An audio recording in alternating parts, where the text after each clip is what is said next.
Boa noite, pessoal, tudo bem? Estamos entrando ao vivo em mais uma live do Furo do Alfinete. Hoje é domingo, dia 12 de abril de 2026, com o tema Histórias que Reordenam o Mundo Interior, episódio 1, A Pessoa. E aí, hein, certinho? Hoje com o nosso convidado, o psicanalista e hipnoterapeuta Victor Bergamini, já esteve aqui algumas vezes. A ideia, então, partiu dessa conversa que a gente teve de bastidores, de expor um método chamado Calma. Ele vai explicar melhor para a gente, e foi dividido nesses 5 blocos ao longo desses 5 meses, um encontro mensal, começando hoje, passando pela pessoa, os pais, os filhos, a escola e os professores, a sociedade e a cultura. O Bergamini já está por aí. Ele que... Oi, Elis, tudo bem? Vamos ao encontro dele. Boa, na forma de auxiliar o indivíduo no seu processo terapêutico. Aí, Fala aí, tudo bem? maravilha. Victor Bergamini, tá Tá tudo certo? aparecendo direitinho aí, tudo certo? Tá, o pessoal tá ouvindo bem? Então eu tava... Oi, Liana, tudo bem, Liana? Eu tava comentando com o pessoal aqui, Victor, que em conversa de bastidores, né? O Victor, para quem não sabe, ele é psicanalista e hipnoterapeuta e também hoje tá com uma supervisão, Victor, Sim, supervisão para terapeutas, né? isso. Quinta-feira. Às quintas-feiras. E ainda tem vaga aberta ainda para... Tem. Tem Tem? até o final de abril e ainda tá com vaga aberta. Ah, legal. Então, o Victor ele já esteve aqui, tive a alegria de conhecer ele na formação que a gente realizou do psicanalista Arthur Schumann, da FTAS, e desde então a gente foi estreitando aí algo que se tornou uma amizade. Nós falamos a mesma língua, né? Temos uma certa afinidade, e convidá-lo para poder expor, né, para os costureiros e costureiras da alma a calma. Né? O que é a calma? A calma é esse método que o Victor teve a sacada muito boa. E ele vai explicar para a gente dividiu, né, para poder falar um pouco do método Calma em 5 grandes blocos que vão compor essa série, a qual ela tem um título Histórias que Reordenam o Mundo Interior, né? O primeiro encontro, que é hoje, vai se tratar especificamente da pessoa, depois vai passar ali pelos pais, os filhos, a escola e os professores, a sociedade e a cultura. Então, Victor, seja muito bem-vindo ao Furo do Alfinete. Obrigado mais uma vez, Hugo, estar aí contigo. Muito legal. Vamos direto ao ponto, então. Eu vou fazer uma leitura breve da introdução para o pessoal entender do que se trata, Victor. Já passo a bola para ti. Beleza? Manda ver, manda Então, ver. toda a vida humana, ela começa dentro de uma história. Antes mesmo de sabermos quem somos, já carregamos dentro de nós memórias, imagens, afetos, narrativas, símbolos que foram entregues pela família, pela cultura, pelas experiências que marcaram nossa alma. Ao longo da vida, essas histórias vão moldando silenciosamente a nossa identidade. Algumas dessas narrativas nos fortalecem, outras nos aprisionam. E para isso teremos a presença, então, hoje, né, do Victor Bergamini, que desenvolveu o método Calma, um caminho terapêutico que trabalha a compreensão emocional, a arquitetura das histórias que carregamos, a linguagem do inconsciente, o momento de conexão e a ancoragem que sustenta essa transformação. Nesse primeiro encontro, começamos pelo ponto mais íntimo dessa jornada, a pessoa. Quem somos nós dentro das histórias que carregamos? E até que ponto é possível reorganizar essas narrativas para encontrar mais sentido e liberdade interior? É sobre isso que vamos conversar hoje. Então, Victor, pensando sobre isso, já que a gente está falando da pessoa, né, e desse mundo interior, que já vem com uma série de, não de rótulos, mas com etiquetinhas daquela, né, que vão pregando na gente, né? Por que o imaginário humano ele se tornou um campo de disputa na sociedade que a gente vive, Victor? É, a questão é mais na seguinte linha, Hugo. Quem controla o imaginário controla a forma que as pessoas vão captar a realidade.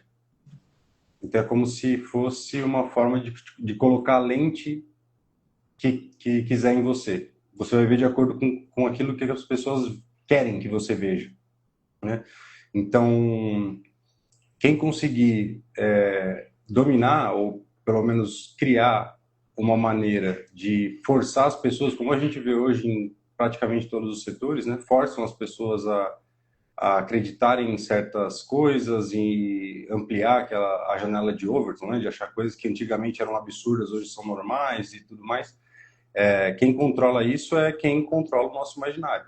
Então, de alguma maneira, é decidido o que a gente vai querer ver da realidade e qual a interpretação que a gente vai dar, né? Ao ponto de chegar naquela piada lá que o professor Olavo falava acho que é do Groucho Marx, né? Que é: você vai acreditar em mim ou nos seus próprios olhos? Né? Então, chega até esse nível de controle, dependendo do que você tem no seu imaginário. Essa afetação, né, externa que ela não se dissocia, né, dessa jornada da nossa própria construção enquanto indivíduo, né? Exato, isso vai acabar trazendo você para um universo mais interior do que em percepção do que acontece fora, né? Então, ao invés de estar conectado com a realidade, com o que se passa, a preocupação fica ali só nos seus sentimentos, no que no que passa dentro do seu universo interior, sendo ele um universo extremamente pobre no sentido de elementos. Você tem poucas figurinhas ali para articular. Então, você focado com poucos ingredientes, vai sair o quê? Vai sair o que mandarem você achar que é, certo?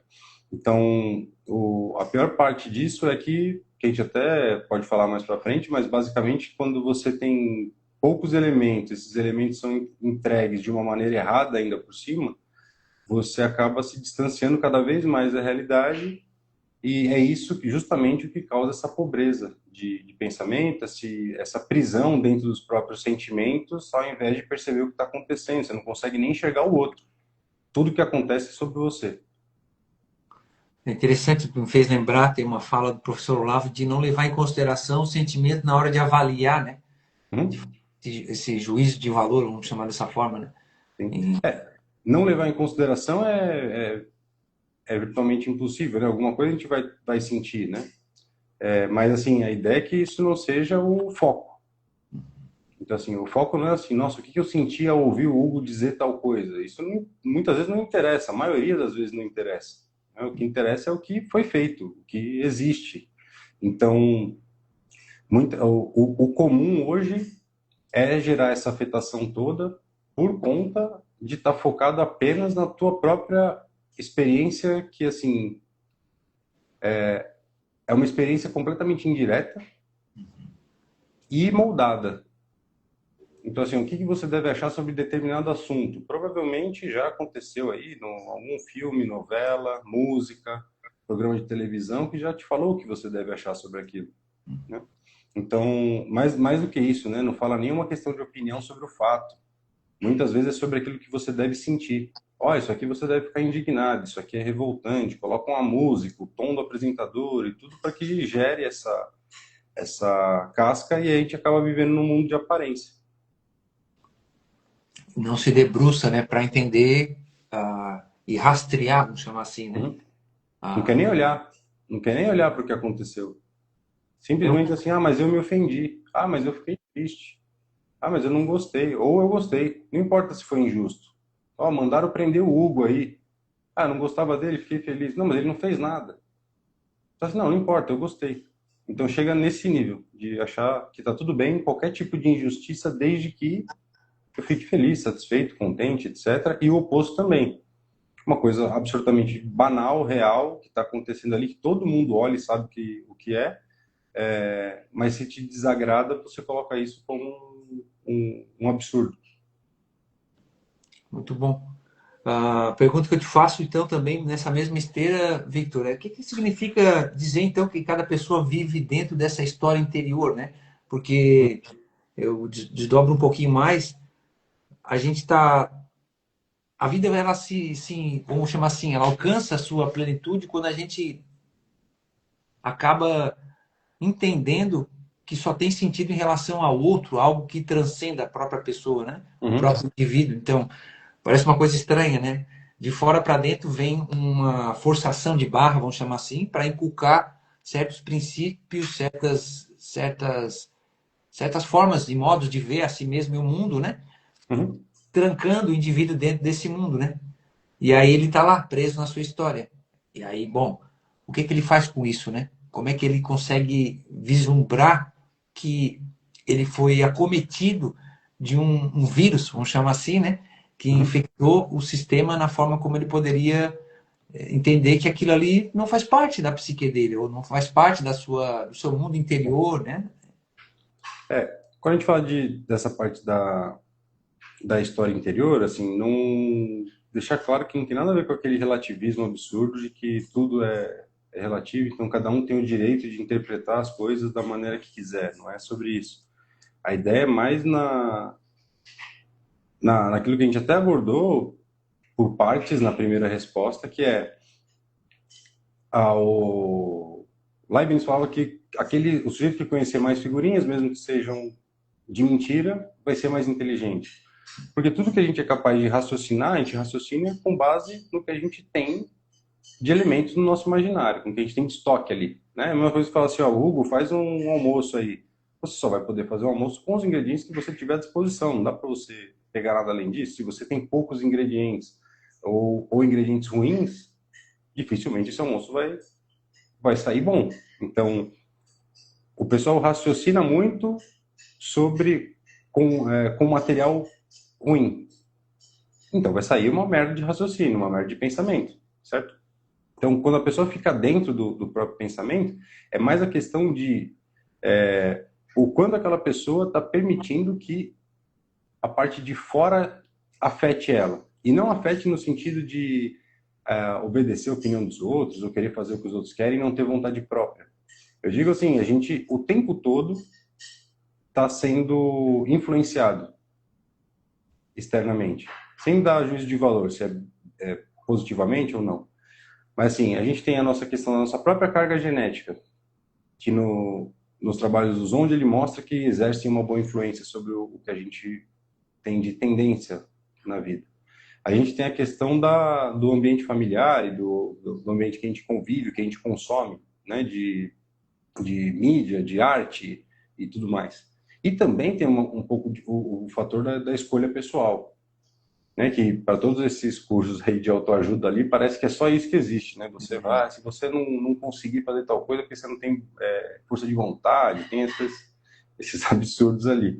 Mas, dentro disso que você falou, da sua pergunta, o importante é o quanto você permite que esse fluxo se mantenha aberto, ao mesmo tempo que você, conforme vai se construindo, você filtra algumas coisas para que ele não mais te preencha. Então você mantém o fluxo aberto, porque você tem que estar em contato com o real o tempo todo. Porém, conforme o tempo vai passando, você vai tendo mais elementos no seu imaginário, mais competência, e aí você consegue formar a sua personalidade de uma maneira que a tua história interior, ela deixa de ser a parte mais relevante, no sentido de como eu me sinto em relação a ela.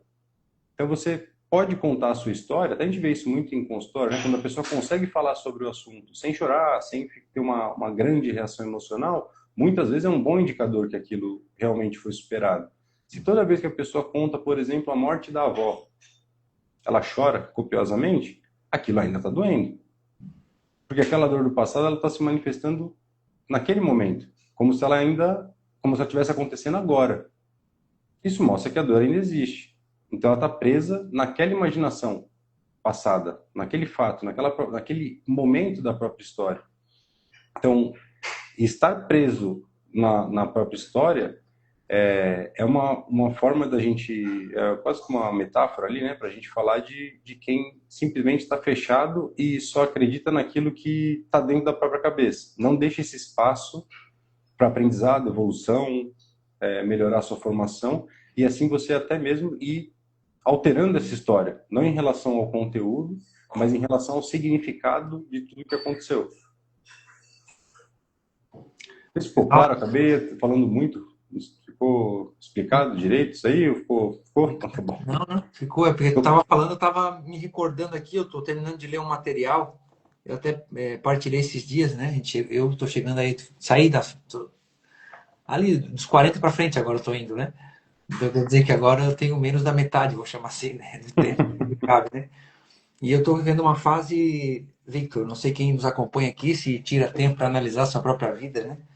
Diz que tem a tal crise dos 40 e o nome desse material se chama Os Pantanais da Alma. Uhum. Ele é um guiano, né? Então ele vai falar muito de simbolismo. E ele compartilha alguns casos ali que me lembra muito isso que tu acabou de falar, Victor, sobre essa narrativa interior. Eu estou numa parte ali já no final que ele está compartilhando a história de um cara que viveu na sua formação ali na primária, vamos chamar assim, né? Na infância, por uma mãe altamente controladora, castradora e tudo mais, e o pai totalmente apagado, vamos chamar assim, né? Nessa relação. E de quebra, o pai ele tinha uma doença também, e aí ele vai para a vida adulta, e na vida adulta ele reproduz de forma invertida, vamos chamar assim, né? Aquilo que ele viu lá, essa figurinha desse momento, nessa relação homem-mulher, né? Por assim dizer, afetou a forma como ele entrou no seu relacionamento na vida adulta, né? Uhum. Isso é bem comum, né, Victor? Ah, é. Assim, tem um ponto ali, principalmente sobre a questão de psicanálise e tal, né? Como você falou, a gente fez a formação nisso, estudando bastante, tudo. Assim, tem um ponto lá que a gente já conversou várias vezes no particular, né? Que tem um ponto de discordância, que é assim, essa questão de falar assim, ah, foi isso aqui que deu a virada de chave e fez a pessoa, assim, no fundo a gente sabe que isso só passa de mais uma hipótese, que pode ter sido outra coisa que não tem nada a ver com aquilo. E que também saber isso, o que foi que causou e tudo mais e tal, não tem tanta importância assim. A importância maior é assim, ao se lembrar do fato, você ter um significado agora melhor do que o que você deu, por exemplo, quando era criança. O Hugo, o Vitor aqui, qualquer um que estava vendo a gente ali, o Vanderlei, por exemplo, quando acontecia alguma coisa na infância, tinha pouquíssimo material para entender se a bronca era com ele, se era com o gato, se era com o primo, o que que aconteceu, e acaba ficando muito até perdido em alguns momentos, né? Agora, se você lembra desse momento, com 20, 30, 40, 50 anos de idade, e continua sentindo a dor da criança, é que tá o problema, certo? Então, assim, ah, mas isso fez o cara beber, fez o outro parar de estudar, fez o outro estudar muito. A gente não vai saber. É somente especulação. O que a gente sabe é que, independente do que aquilo causou, isso precisa ser resolvido. O ponto é mais esse. Se você precisa voltar e dar um significado melhor para aquilo, com o que você já tem hoje de bagagem, porque a terapia parte do princípio que quando você está se lembrando de coisas que já passaram, você já melhorou enquanto pessoa, você já se elevou, já está em outra camada de personalidade, então quando você voltar, você vai enxergar sob essa nova ótica, né? E para deixar claro também, assim, né? O problema não é ter uma história pessoal, a gente sempre vai ter. A questão é o quanto ela está afastada da realidade última, o quanto você se deixou ficar longe, se permitiu ficar longe daquilo que é a verdade absoluta. E aí você vai ter mais problemas. Quanto mais distante, mais problemas. Muito bom. O JC falou aqui, ó, falando muito, nada. Quem vem aqui gosta mesmo é de quem fala. É isso aí, JC. Um abraço. Maikele, Leandro, Valeu. Erlinda, Gracinha, Vanderlei. Ó, o Vanderlei falou boa noite. Não sei se tu conhece o Vanderlei.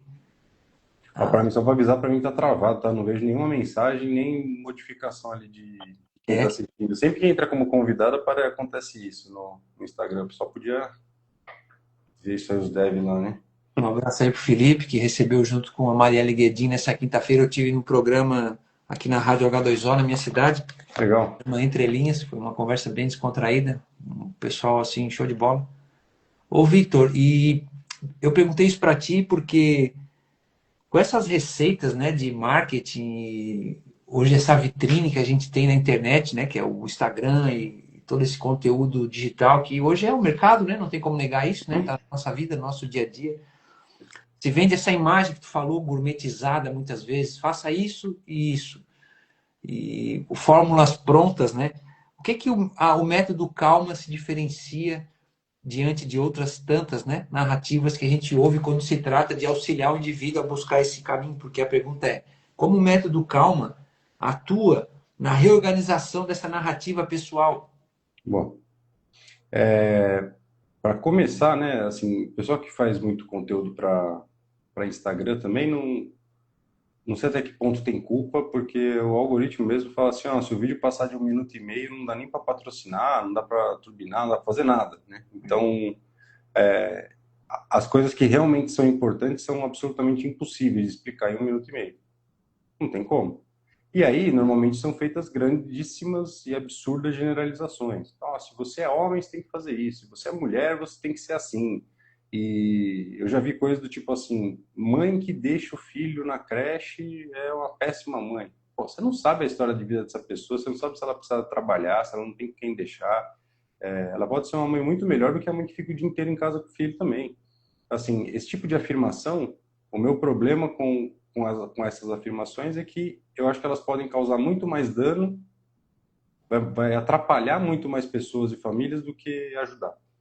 Então eu acho que não devem ser feitas. Eu faço. Agora, quem quiser fazer, né? Cada um, o pessoal fica aí com 100, 200, 300 mil seguidores fazendo isso. Eu fico com os meus ali que não são pessoas que não, imagino que não estão atrás disso, porque senão não estariam lá.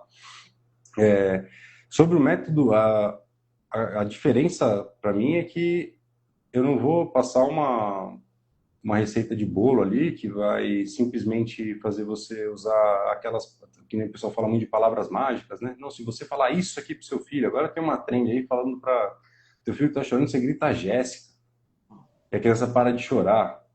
Vai, tá bom, grita qualquer outra coisa. Depende de você gritar, a criança para mesmo, se assustar, se chamar atenção. Pode gritar, caramba, não tem. Antes de existir esse nome, como é que era, né? Ninguém parava de chorar. Tem umas coisas que são. Mas beleza. Então, assim, o pessoal acaba. Gosta, né? E assim, como a gente falou, né? Não sei se é muito culpa de quem vende, porque quem compra tá atrás disso também, de uma fórmula mágica. Então, vai encontrar muita gente vendendo fórmula mágica, né? O que eu entrego no método é que você entenda toda a base para você compreender, que é o ser, né? A emoção que a pessoa está sentindo, né? Ele é mais voltado para pais, professores, quem lida com o público, que tem equipes, etc. Porque assim, a primeira coisa que você tem que fazer é identificar o que aquela pessoa está sentindo. Depois você vai identificar a arquitetura daquele sentimento e como você tira a pessoa do estado indesejado para o estado desejado. Depois você escolhe uma linguagem que seja adequada para aquele momento. Muitas vezes, principalmente quando a gente está falando de mudança de comportamento, é melhor usar uma linguagem que fale diretamente com o inconsciente. Aí, metáfora é imbatível. Não tem nada que seja tão poderoso quanto isso. Além disso, isso vai gerar um momento de conexão, que é você mostrar que você percebeu isso tudo. Já é muito valioso, muitas vezes até curativo. Só de você conseguir ter esse reconhecimento, né, do outro. E já vai trazer um valor absurdo. E quando você finaliza esse processo, que chega o último A, que é a ancoragem, que é você tornar aquele momento especial. Aquela solução que você criou especial. Então, a diferença é que, claro, inicialmente, não vamos deixar de produzir e de ajudar uns aos outros ali, de ajudar as crianças, né, os pais conseguirem ajudar os filhos, a esposa ajudar o marido, etc., os professores ajudarem os alunos, porque tem que aprender um monte de coisa antes de aplicar. Então, existem várias formas de você acelerar a entrega do resultado. Beleza, já vai ter algumas histórias prontas, alguns modelos ali que vai ser quase que o que o pessoal gosta de fazer ali das palavras mágicas, né? Então, você tem uma estrutura pré-montada aí para você conseguir, com pouco conhecimento, entregar algo relevante. Ok. Mas a ideia é que, com o tempo, você seja capaz de pegar aquele modelo e expandir. Então, é mais ou menos igual quando você faz alguma coisa, começa a aprender a cozinhar. Ou fazer algum serviço você procura um tutorial no YouTube para fazer qualquer coisa. A primeira vez que você vai fazer, você faz igualzinho a pessoa falou. Aí você vai ver que no teu caso específico não está dando tão certo. E aí você vai precisar de alterações nesse processo. Então você começa a dar a sua cara, expandindo o que o método passou. Então a grande diferença é essa: você não vai pegar simplesmente um fast food ali comer. Você vai poder comer inicialmente ali para conseguir já entregar valor, entregar resultado para as pessoas que precisam dessa ajuda, dessas mudanças de comportamento, desenvolvimento de virtudes, etc. Mas não vai ficar só nisso, né? A não ser que a pessoa faça muita questão de se manter medíocre, mas do meu lado eu vou sempre fazer tudo que eu puder para passar desse nível. Estava pensando aqui, o que está querendo dizer, uma outra linguagem seria assim, tudo que a gente aprende, depois a gente acaba desenvolvendo um modo muito peculiar, né, de lidar com isso, né? Uhum. É o macetezinho que a gente acaba, pela nossa inclinação, pela uma certa habilidade que a gente tem com certas questões, a gente vai fazendo as conexões, né? Eu acho que é isso que está querendo dizer, né? A pessoa ela começa Uhum. a assimilar internamente isso que o Victor está falando sobre o método Calma, que tem a ver com a compreensão emocional do que está acontecendo, a arquitetura da Isso. história, uma linguagem consciente, né? O momento de conexão e a ancoragem que ele acabou de pontuar. E aí nós estamos falando de narrativa, né, Victor? Existe uma diferença entre uma memória traumática e uma narrativa curadora?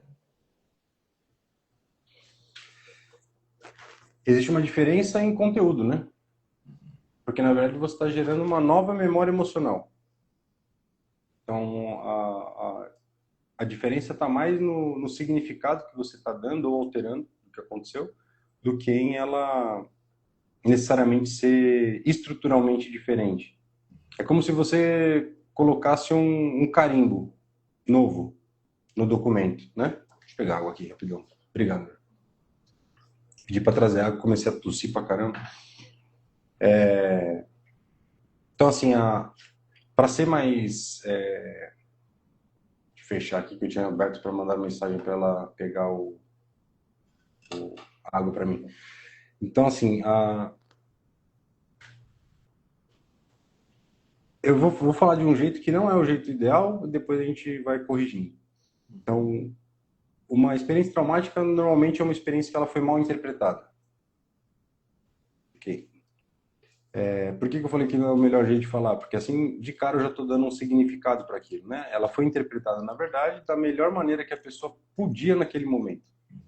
Então, ela foi extremamente bem interpretada para o momento, porém, pela falta de recurso, pela falta de artefatos ali para ter uma reação melhor, para ter uma condição melhor, ela acabou arquivando, né, entre aspas, essa memória num lugar de, opa, isso daqui é perigoso, isso aqui é triste, isso aqui tem que me deixar com muito medo e assim por diante. Então, a narrativa que traz a cura, ela vai desarquivar essa memória e falar assim, espera um pouco, lembra que você estava olhando para lá? Não é ali que você olha, não, é para outro lado. Enquanto você estava vendo isso, você perdeu outras coisas que estavam acontecendo ao redor. Se você, por exemplo, está sentindo falta, vamos pensar num exemplo prático aqui. Teve o pai, a mãe, alguém muito próximo faleceu. Se você está triste, vai sentir falta dessa pessoa, significa que você teve a oportunidade de conviver com ela por muito tempo. E ela foi uma boa pessoa, e você quis conviver com ela e gostaria de continuar convivendo eternamente. Certo? Se você tivesse tido se essa pessoa fosse uma pessoa ruim, que te fizesse mal e tudo mais, você dificilmente ia querer chorar tanto assim, ou ficar preocupado, ou sequer chateado com a morte dela. Então, independente do assunto que for, mesmo que seja a morte ou uma doença grave e tudo mais, você sempre vai ter uma forma ou uma escolha melhor para fazer, principalmente quando já passou algum tempo. Você já cresceu, evoluiu, que é isso que a gente parte do princípio. E se não cresceu e não evoluiu, a história vai ter esse papel. E falar, opa, pera um pouco, o fulano ali, a fulana está nesse passo ainda. Qual que é o próximo que eu posso dar? Para que não seja também um gap muito grande, né? Não pode ser uma distância muito longa para o salto, que muitas vezes a pessoa não vai aceitar aquilo. Mas o princípio é você buscar o antídoto para aquilo que a pessoa sente naquele momento. Então, a pessoa tem medo, ela precisa desenvolver coragem.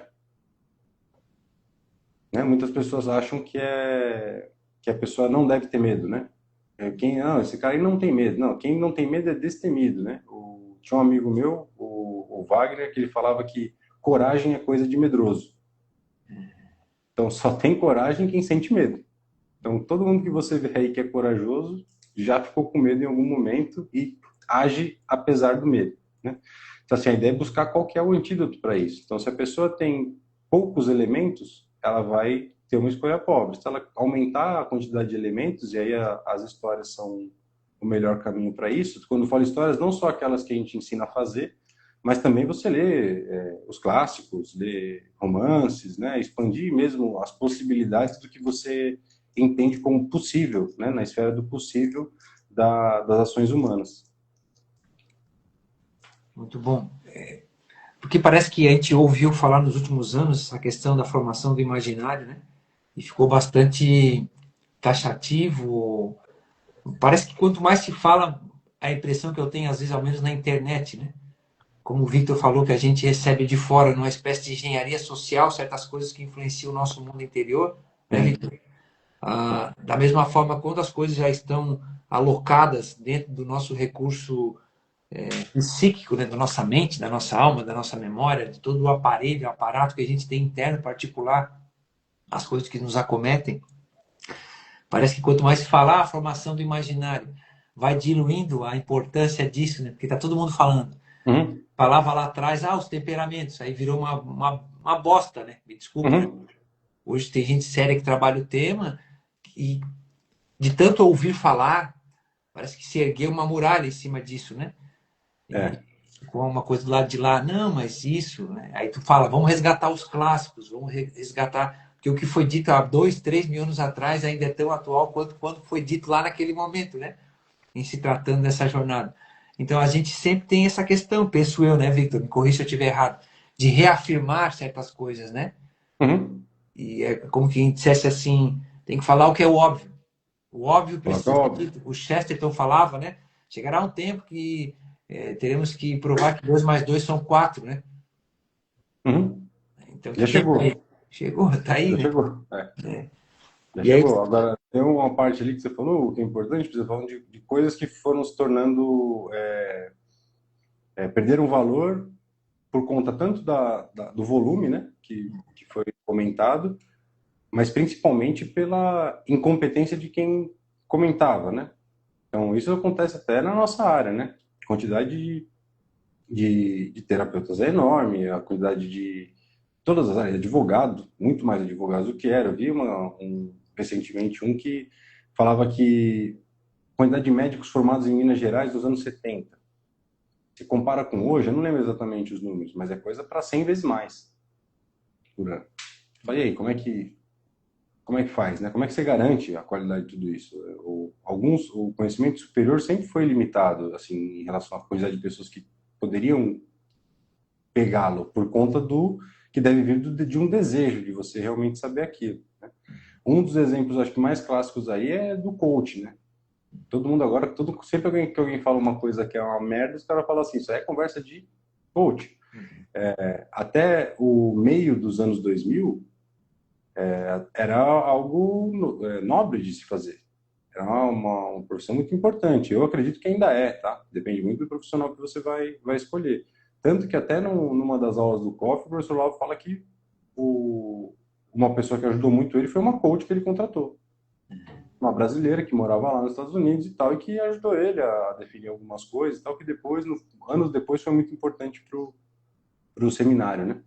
Então, acho que da nossa parte, assim, a gente está num momento que eu acredito que esse talvez seja, tá? Eu vou cravar isso, que também não é minha especialidade, mas talvez seja um dos momentos mais difíceis da história no sentido de você saber o que você deve prender dentro de você, daquilo que você viu, ouviu e sentiu. Aquilo que você deve segurar de informação. Porque é tanta informação e, evidentemente, você vai considerar ali que 95% é uma porcaria, que para selecionar esses 5% você tem que fazer um esforço muito grande. Muito grande. Mas, assim, em compensação, vale a pena fazer o esforço, tá? Então, é melhor você garantir que você tenha uma boa. Tudo que for fundamental, substancial, que for essencial para a sua vida, buscar em fontes que são absolutamente seguras. E aí cai no caso do que você falou, né, Hugo? Vai ter que voltar 300, 400, 500, às vezes 2.500 anos para chegar numa fonte segura. E aí, com base nisso, você vai ter um repertório melhor para lidar com as coisas novas, né? Você tava falando, eu tava pensando que agora eu voltei para a sala de aula e é um outro universo, né? A gente vai chegar Hum? nesse ponto quando lá na frente for falar sobre a temática escola e os professores em relação a essas histórias que reordenam o mundo interior. Hoje já se tem uma estimativa, por exemplo, quando eles classificam as gerações, né, o Victor? Ah, geração Baby Boomer, X, Y, Z, e essa geração agora dizendo que ela tem perdido a mão pelo aumento dos números de casos de saúde mental, mas a principal vamos dizer, queixa, né? Vamos falar assim, é a falta de sentido, né? Uhum. Essa reordenação desse mundo interior através da história pessoal, tendo em vista o que acontece também à nossa volta, ela se relaciona com essa perda de sentido, né, Victor? Com certeza. E também, assim, muitas vezes não é nem a perda de sentido, né? Sentido demais. Aquela coisa, tudo é importante, nada é importante. E também a parte de você levar uma galera, assim, por exemplo, esse cara aqui sabe mais porque, pô, ele tem 5 milhões de seguidores. Então, o objetivo da pessoa passa a ser reconhecido, não saber de verdade as coisas, né? E aí o sentido acaba, porque o sentido não está mais em si mesmo ou na coisa que você está estudando. O sentido passa a ser assim, o que que essas 5 milhões de pessoas, 1 milhão, 500 mil pessoas estão pensando sobre mim? Você imagina a loucura que é você ficar pensando o que 300 mil, 100 mil pessoas vão achar do que você vai falar o tempo todo, cara? Isso com certeza é uma pressão absurda. Se você não está simplesmente falando a verdade, o que você realmente é e tudo mais e tal, e quem quiser ficar, fica, quem não quiser, que se dane, vai embora, certo? Ah, eu falei no contexto de rede social, porque você vê a molecada aí, TikTok, Instagram, dancinha e tudo mais e tal, né? O padrão. Mas, realmente, é um momento muito difícil. E para ajudar, ainda tem a questão da inteligência artificial, né? Que é uma ferramenta maravilhosa e que vai, ao mesmo tempo, vai gerar muito problema. Só para finalizar sobre o imaginário, Hugo, que eu acho que eu não sei, não lembro se eu falei, mas se eu não falei, eu acredito que eu não falei bem. Quando a gente fala de imaginário, não é coisas inventadas. São é como se fosse aquilo que você tem de estoque de informação dentro da sua cabeça. É um acervo de possibilidades, tá? Então, algumas delas, sim, são inventadas. A gente pode imaginar ali o dragão rosa de bolinha roxa, pode fazer a fantasia que quiser, beleza. Mas também é tudo aquilo que você consegue entender da sua experiência pessoal, da experiência que você viu dos outros, do que você viu em cinema, novela, livros e etc., tudo que você captou através da arte, como possibilidade. Então você tem um acervo maior de possibilidades para articular o mundo real. O Felipe, eu acredito que complementa e ajuda a discutir um pouquinho mais, estender com essa próxima pergunta e o comentário do Felipe Guimarães. Um abraço para ele, Felipe. O pessoal ele também me recebeu lá na rádio, né? Boa noite a todos. É sempre necessário ser falado. Acredito que a evolução da tecnologia trouxe um mundo de informação, mas se perdeu o filtro do que é científico, o que é falso, o que é verdade, né? Sim. Vocês acreditam que hoje em dia falar muita coisa errada ficou mais importante que falar pouca coisa corretamente? Sim, essa última parte, sim. Sobre a questão da tecnologia, eu acredito que de alguma maneira a gente já teve situações semelhantes, né? Do tipo assim, putz, agora vamos imprimir livro. Agora todo mundo tem acesso. Deve ter tido um pessoal que falou assim, putz, aqui pode banalizar e tal. De alguma maneira até banalizou, né? Porque depois de algum tempo que a tecnologia está estabelecida, você realmente abre espaço para mais idiotas usarem aquela tecnologia, certo? E publicarem o que quiserem. Então, sim, a gente tem vários momentos na história que a tecnologia evoluiu, deu um salto, né? Ela sempre evolui, mas ela dá um salto assim, quase que uma ruptura com o que era feito anteriormente e, e depende muito do. Só que elas não eram tão traumáticas na minha visão, porque as sociedades eram mais elevadas no sentido de desenvolvimento do caráter. Então, as pessoas não eram tão frágeis, sensíveis, emotivas, emocionais como são hoje. Você entendeu a ideia? Sim, uma estrutura maior, você desenvolver uma tecnologia nova, tá bom, eles vão usar da melhor maneira possível, vão usar com sabedoria aquilo, né? Para aquilo realmente foi feito. Então, se a gente pegar ali, ó, eu sou de 89, eu fiz trabalho de escola pesquisando em livro, usando o CD-ROM de uma biblioteca Barça, né, de uma enciclopédia Barça. Eu fiz depois usando o Google ali, KD, os buscadores, né? E hoje, se eu tivesse que fazer, eu certamente usaria a inteligência artificial, certo? Agora, independe de você ter disponível a última geração de tecnologia, que hoje seria a parte da inteligência artificial, ainda assim, na minha opinião, é necessário que você ensine a fazer esses passos anteriores. De você buscar informação, podendo buscar informação errada, vendo coisa boa e coisa ruim. Você vai pesquisar lá, fazer um trabalho de biologia de botânica, nos livros. Aí pegava um livro que estava falando de um monte de coisa de botânica, mas não era o que eu precisava. Nesse meio tempo, aí eu aprendi alguma coisa sobre outros assuntos. E assim você ia acumulando de alguma maneira algum conhecimento para nem que seja o conhecimento de buscar o conhecimento, né? Então acho que essa quebra aí foi o Felipe que mandou, né? Que eu não tô. Essa quebra, Felipe, acho que a pior parte é essa, de você quebrar assim o método que todas as gerações usavam para desenvolver a inteligência. E aí, a partir do momento que você tem inteligência, você consegue usar a ferramenta. Né? Sem a inteligência desenvolvida anteriormente, vira, igual o pessoal fala, é dar uma metralhadora na mão do macaco. Agora, a última parte é verdade. É melhor falar besteira do que. Hoje é melhor falar besteira do que falar alguma coisa útil. Quem vai falar alguma coisa útil dificilmente vai ter uma super audiência. Né? Ou, melhor colocando aqui, né, para não parecer uma limitação, ou como é que fala? Recalque, né? Que o pessoal gosta de falar. Eu acredito que uma pessoa que fala muita besteira vai conseguir ter muito sucesso a curto prazo, e talvez até a longo prazo, mas assim, a curto prazo vai vir mais rápido, vai ter mais repercussão, e quem estiver falando alguma coisa boa vai levar uma década para começarem a ouvir. É um trabalho diferente.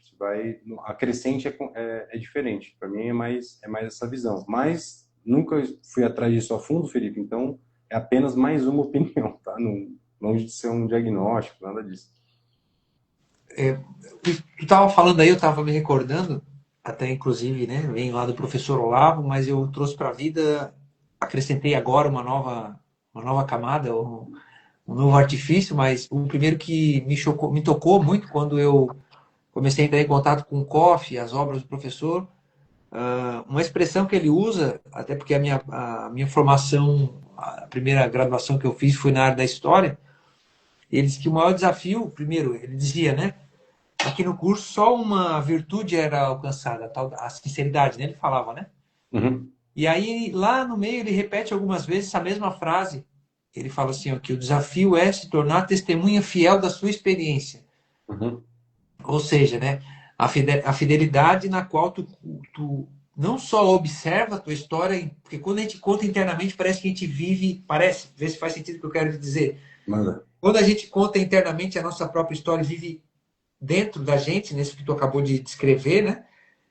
Essa estrutura internalizada e diferente ao que acontece, sabendo que ainda exista ou não, aceitando essa influência externa, mas internamente, é como se a gente tivesse um certo controle, né, sobre a nossa narrativa e se colocasse num lugar confortável, entre aspas, ainda que a custas, muitas vezes, de certas dores, parece até contraditório, mas não, né? Uhum. Mas é como se ter essa história e se fechar em si mesmo nos desse um certo controle, uma certa autoridade, né, sobre a nossa vida, mas que no fundo é uma ilusão porque ninguém é uma ilha, né? Pois é. Tu vê que eu apresentei para os alunos esses dias um conceito que eu tenho buscado levar de forma mais detida, aquilo que também está lá no COF, que é o tal do status questione, né? Uhum. Então, para qualquer tipo de assunto, aí eu busquei fazer uma coisa mais próxima também dos alunos, porque eu posso levantar o status questiones da minha história, Claro. né? Claro. O que que eu sei sobre a minha história? O que que eu ouvi sobre a minha história? O que me Uhum. contaram sobre ela? O que que eu me lembro dela? Né? E eu consegui estabelecer e reordenar, eu acho que isso tem muito a ver com o que o Victor está tratando do tema, né?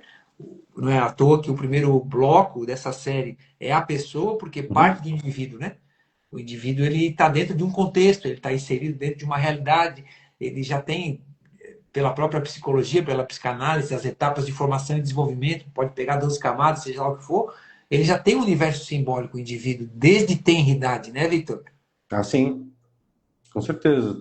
Assim, um exemplo muito prático de perceber isso é a quantidade de analogias e metáforas que a gente usa instintivamente.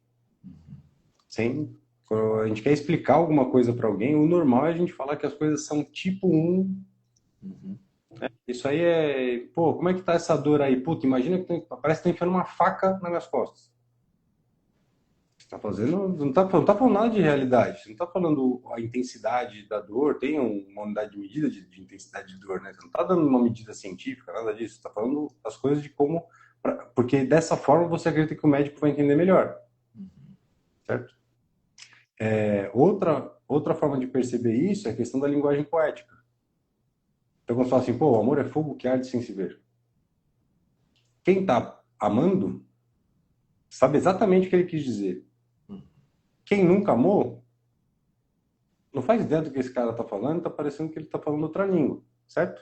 Aí para esse cara aí, o Camões, coitado, virou um retardado, certo?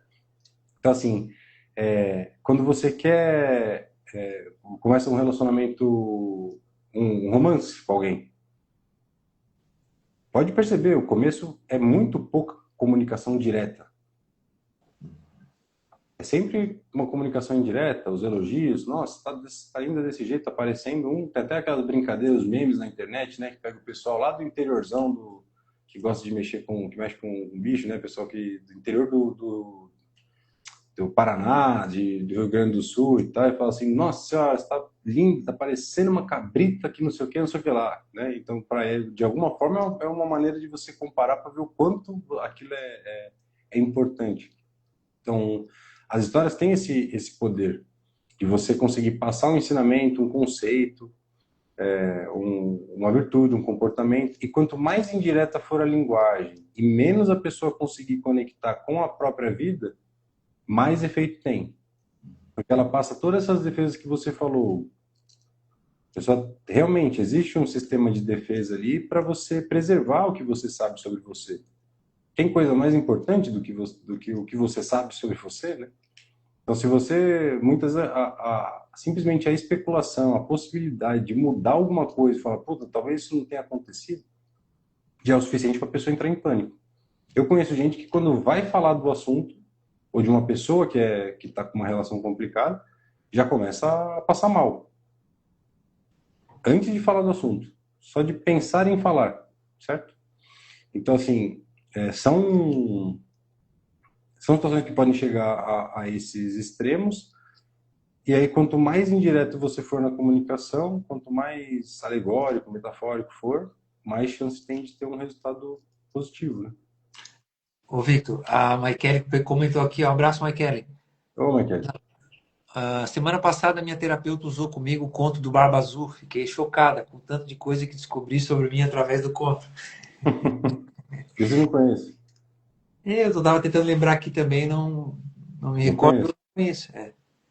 Mas assim, eu tenho certeza, Michael, que assim, se contar esse mesmo conto para outra pessoa que estava passando por algo muito diferente de você, também vai fazer muito sentido. Porque a tendência tá, não sei, pode ser que isso daí seja uma exceção, mas assim, a tendência é que as histórias, as metáforas, elas sejam de certa maneira bem genéricas na forma de falar. Então você fala coisas do tipo assim, e aí você pegou aquilo que você estava sentindo, A pessoa, pô, mas o que que é que está sentindo? Aí quem está sentindo vai dar o nome, mas você não dá o nome diretamente, né? ah, E então você encontrou aquela solução que foi perfeita. Qual foi a solução perfeita? Não falei nada, só falei que você encontrou uma solução perfeita. E aí, muitas vezes, na cabeça da pessoa conecta aquilo e vem uma solução que para ela é perfeita. Pronto. E aí pode servir para alguém que está numa fase de passando por luto, pode ser para alguém que está passando por uma doença grave, pode ser para alguém que está inseguro, estudando para um vestibular, e para todas essas pessoas, a mesma estrutura, a mesma história vai gerar resultados completamente diferentes. Positivos, mas completamente diferentes. Depois manda para a gente aí, Michael, esse daí que você ouviu, para eu conhecer, esse aí eu não conheço, não. Ela está mencionando aqui, Victor, que é no livro Mulheres que Correm com os Lobos. Ah, esse eu não conheço. Não conhece? Não. Tem piada interna lá da FTAS, isso aí. Mas deixa pra lá. Ô, Victor, Mas poxa, a parte do nome do livro é sério ou é zoeira também? não, é sério, não. Ah, tá, beleza. Esse conto, ela Tô disse que... anotando aqui, ó, deixa o negócio pra pôr aí. Não, Aí não, nem ô, existe o Victor, livro. o livro existe, é Mulheres que Correm com os Lobos, e dentro tem uma série de contos, de histórias ali. Tá bom? E uma é essa aí, do Barba Azul. Eu estava me recordando enquanto estava falando, né? Olha só que interessante. Eu me acidentei em uma época da minha vida, eu cortei o pulso ao fechar um vidro, né? Aqui, ó. Uhum. Cara, é engraçado, é assim, é incrível. Quando eu estou em algum lugar que alguém vai contar alguma história de que cortou no vidro, coisa, o cara tem Uhum. a sensação, vive a experiência ali, ó, de pronto, no momento. E Porque vai até a hoje, mão na cicatriz, não vai? Muitas vezes. Dá um. dá um, é É, instintivo. Uhum. é. Normal. Normal acontecer isso, né? Normal. Normal. Totalmente normal. Porque assim, eu imagino que isso aconteceu, você tinha quantos anos? Eu tinha Novo? novo, foi em 2009. Então. Nós estava com quanto? 35? Ah! Cadê? Eu sou de 84, né, Victor? Então, Então, pô, 2009. achei que você era criança, tá? Quando eu falei, achei que você era É, mas mais. eu tenho outros cortes também, outras partes aqui, ó. Nessa outra É. mão também tem uma cicatriz aqui também, que essa aqui até já me acostumei mais. Agora, olha só o que eu tô falando, essa aqui eu me acostumei mais, né? É? Essa Então. aqui ainda, essa aqui ainda gera desconforto, porque tô sempre mexendo a mão, desenvolvi uns tiques, umas manias assim, né? Uns Uhum. cacuetes. Então, eu não tenho como esquecer dela, vamos dizer assim. Ela tá ali evidente, né? No meus cornos, como a gente diz, né? Aqui. Ah, um pouquinho eu tenho também de cicatriz, não é muito. Dá pra ver aí, não. Dá, dá. Tem na cara, ixi, tem de monte. Mas eu não dei sorte, olha como são as coisas, né? Comecei a me cortar tudo, aí tem esse daqui na sobrancelha e tal. E aí eu tava lá triste, né, criança. Aí foi tudo antes dos 13, 14 anos, já tava tudo remendado. Aí eu chorando lá, pô, fica tudo cheio de marca, tudo cheio de ponto, não sei o que e tal. Aí vem o lado, né, a mãe. Pô, depois você faz uma plástica. Pá. Veio meu pai, vai fazer bosta nenhuma, é legal pra caramba, moleque, isso aqui deu um significado legal pra caramba, isso aí é história que você aproveitou, que você viveu, caramba, quatro, assim, na forma de um esporro, né? Mas assim, legal pra caramba ter esse monte de cicatriz, você vai gostar muito de ter cicatriz ainda. Tipo assim, não é que fico querendo fazer novas, não. Mas assim, quando eu vejo cada uma delas, eu lembro da história e realmente eu acho muito legal ter aquela experiência, né? E ter os aprendizados que vieram. Então, a importância que é você ter alguém que ressignifique alguma coisa o mais rápido possível. Mude o que aquilo quer dizer. E mais uma vez, né? Ele fala, você vai lembrar disso e vai achar muito legal. E é verdade, quando eu lembro das histórias que geraram as cicatrizes, é muito divertido. Conto para as pessoas, né? Contei para minha mulher, vou contar, imagino, né? Minhas filhas daqui a pouco vão começar a passar a mão. O que é isso? Eu vou ter que contar a história de cada uma. Então, no fim das contas, o significado que é escolhido para a experiência é muito mais importante do que como você entendeu no momento, né? Ô, Victor, eu estava aqui lembrando, eu englobei todas as perguntas finais nessa pergunta aqui, para te falar de forma bastante aberta e o que vem para ti. Eu costumo dizer que os encontros aqui, eles são profissionais, né? Porque eu sempre venho um profissional comprometido com aquilo que faz, mas eu costumo dizer também que é uma sessão em plena luz do dia, né? Então eu vou fazer esse trabalho aqui agora com essa pergunta. Não vou dar nomes, né?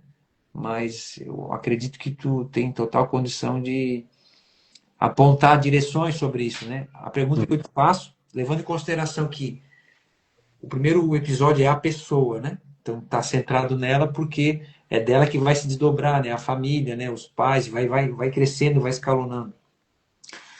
Quanto tempo ou Quais elementos são necessários para sustentar uma história sadia na vida da pessoa? Isso é boa, hein? Mas eu acredito que não tem nada que seja fixo. O que era importante para eu estar saudável há 10 anos é diferente do que eu preciso hoje. Completamente diferente. Os recursos são diferentes. Agora, se você quer algo que seja garantido, é o desenvolvimento das virtudes.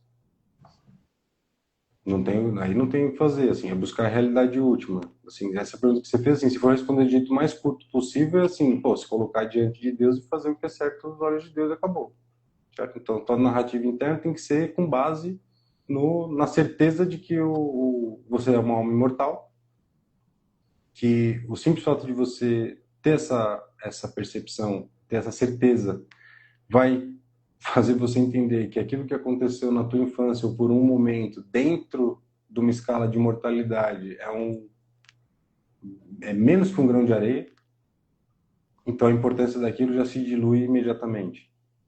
Além disso, outra coisa, mas aí entra por um lado que ainda bem que né, completamente fora do que é discutido hoje, não hoje nós, né, hoje no cenário de saúde mental, que é assim, a certeza que o arrependimento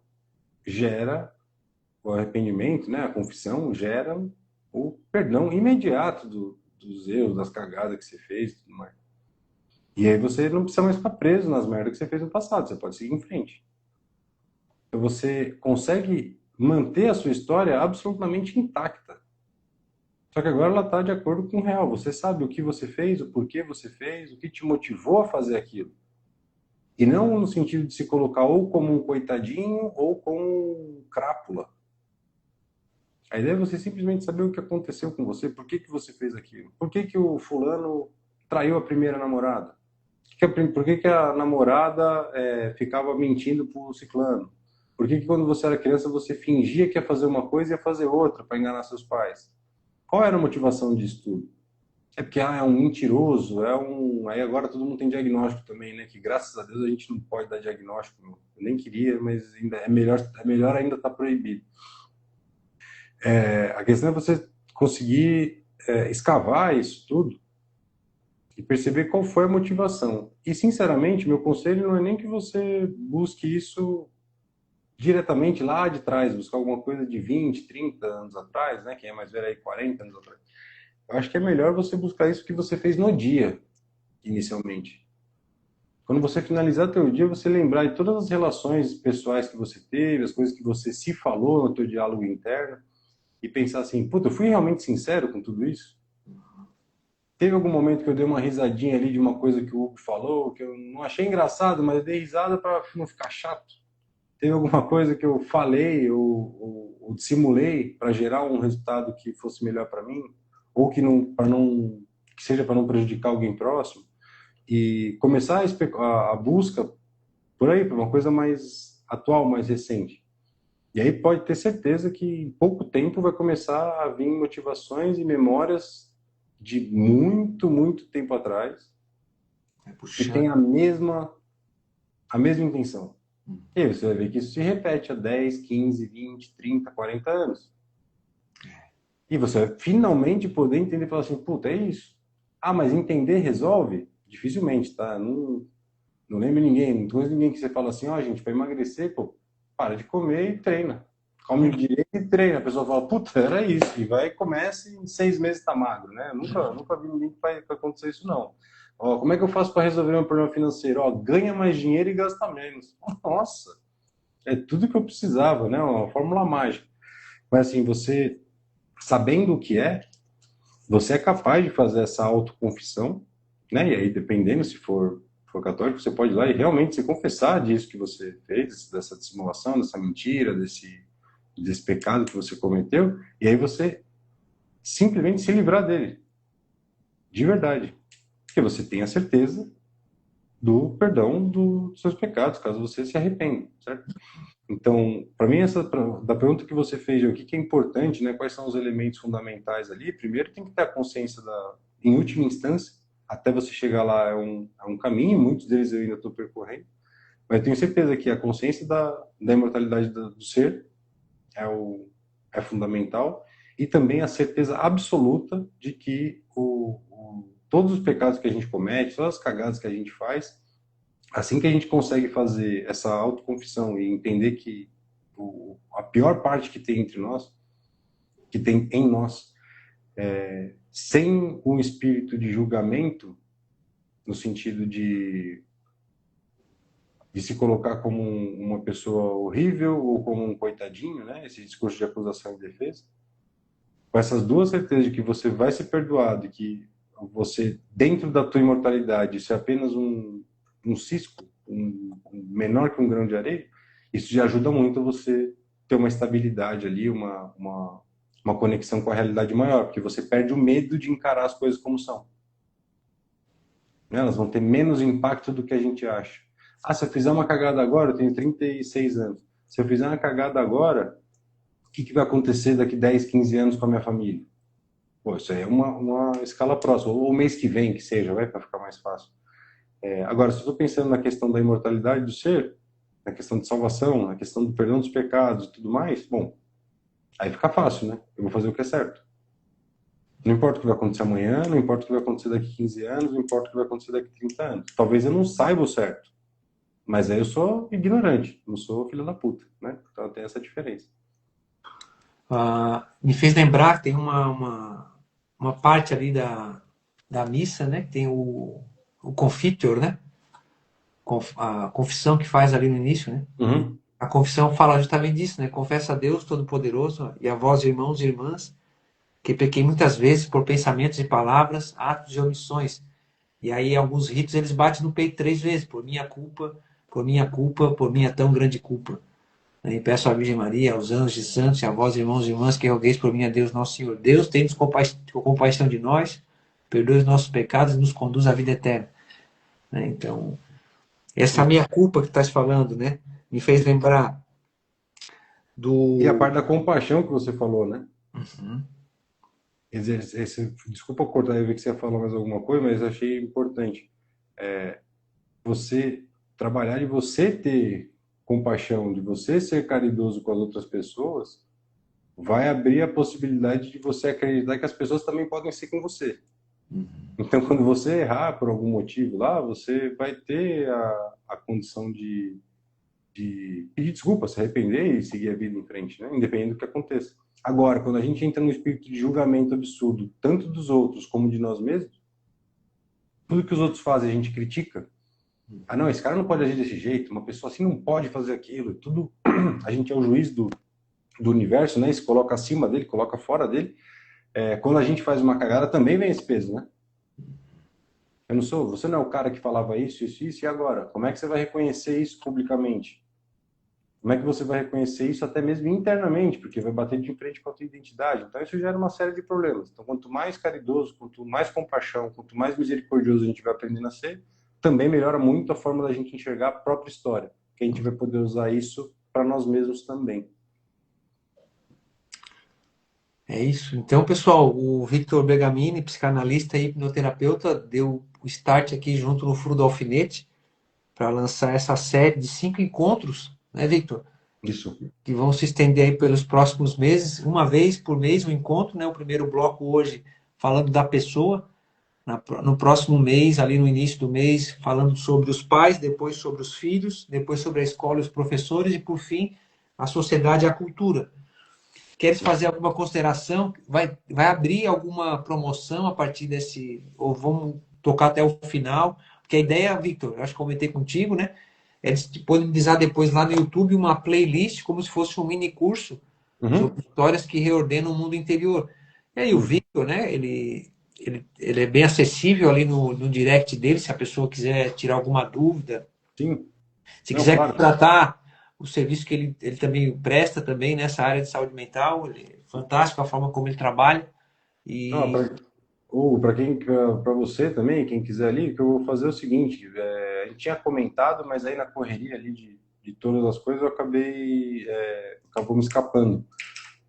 Criar um grupo no WhatsApp, a gente disponibiliza o link essa semana ali, quem quiser entrar, e aí a gente coloca lá alguns temas que sejam algumas enquetes, tudo mais e tal, e vou gerando algumas histórias Uhum.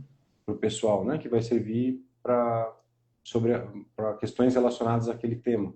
Para o pessoal entender como é que funciona, depende de como for, a gente faz alguns áudios também, ver se tiver algum tema que está latente para a maioria das pessoas, a gente pode fazer até um encontro ali de 1 hora no meio da semana, a gente abre uma meet ali com o pessoal, você também entra com a gente, então a gente pode organizar alguma coisa assim durante esses encontros, tá? Se você quiser, eu abro o grupo essa semana, te mando e a gente começa a divulgação, tá bom? E nós vamos colocar, então, ao longo desses próximos dias aí, essa divulgação, Victor. Fechou? Eu te agradeço por ter aceito o desafio, né? Eu agora vou adotar esse formato, com outros convidados também que já tiveram aqui. Eles vão propor mini cursos, né? Legal. E vai estar tudo disponível gratuitamente, porque a ideia é, além de divulgar o trabalho do convidado, né? Apresentar a proposta do furo do alfinete. E, bom, se é na contramão do que está acontecendo aqui na internet, eu digo que as pessoas possam ter, se sentir compelida, né? E saber Uhum. que é tão difícil essa jornada do autoconhecimento. O Sim. desafio maior, o que que é? É o que o próprio professor Olavo falava. A sinceridade, ela vem como um pré-requisito, né? Eu vou me deparar com coisas que vão me confrontar. Eu vou me deparar com coisas que talvez venham me desestabilizar, né? Mas em meio a tudo isso, como o Victor falou, essa dimensão última do indivíduo é a sua alma imortal diante da eternidade. Ou Sim. seja, isso não é um fim, é um meio, né? Isso. Tem um caminho, né, pra gente chegar nisso, né? De uma hora para outra, se começar daí, tomara que dê certo, mas é improvável, né, que seja assim de uma vez. Acho que, mas assim, vale a pena. Assim, eu posso dizer assim, de pegar como eu estava em 2012, 2013 para hoje, é significativo a melhora, né, em todas as áreas, assim. Quem me via com 23, 24, 25 anos não ia falar nunca, falar assim, pô, o Vitor vai ser um cara que vai fazer tudo que ele puder, tudo que é dele, o tempo, o dinheiro, a saúde, é da mulher e dos filhos dele.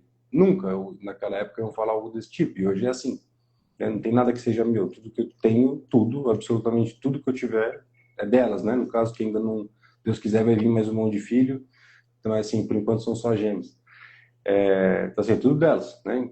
Então, assim, você persistindo nesse caminho e um ponto fundamental, né? Aceitar viver com dúvida, não cravar muito, não fechar logo a conclusão de algumas coisas da tua própria história, da tua própria experiência. Se permite ficar em dúvida um pouco mais, até realmente vir algo que seja realmente útil, vai ajudar muito todos. É isso. A Maikele fez aqui um mexendo, eu tô brincando, né, Maikele? Mas ela disse que fez uma consulta com o Victor para perder a vergonha de gravar vídeos para o Instagram. Foi. Ajudou muitíssimo e ela diz que usa o que ele ensinou até hoje. Pô, que Obrigado, legal, Raquel. Maikele. Inclusive, os vídeos dela estão ficando cada vez melhores, cara. Estão excelentes. Estão excelentes, Raquel. Parabéns. Fera. Alto trabalho também da Maikele. Então é isso, Victor. A cada um de vocês, costureiros e costureiras da alma, não deixe de acompanhar também o Victor Bregamini, né? Bregamini, Victor Underline, Não, é @Bergamini Vitor. arroba Bregamini Victor. Isso A aí. Maikele, o pessoal que está por aí com a gente. Então, a todos, muito obrigado. O Victor já tem canal no Instagram, no YouTube, Victor. Puta, tem só o canal. Eu Só o preciso dar canal. uma geral ali, com você acabei de falar, né? Tem gêmeas, tem outras coisas ali, então tá meio complicado, mas esse mês ainda vai começar a ter vídeo no canal e também um canal no Spotify, porque lá dá para eu fazer mais conteúdo, porque não precisa ligar a câmera, não precisa É o nem áudio. lavar o rosto, né? Só liga o microfone, fala e segue, né? Então, eu vou começar também esses dois canais agora esse mês. Muito bom, então. Obrigado. E nós também estamos agora com o canal do Furo do Alfinete lá no YouTube também, para facilitar. Todas as lives já estão disponíveis atualizadas. Logo em seguida, essa aqui já vai para lá também. E, Victor, só tenho a agradecer, né?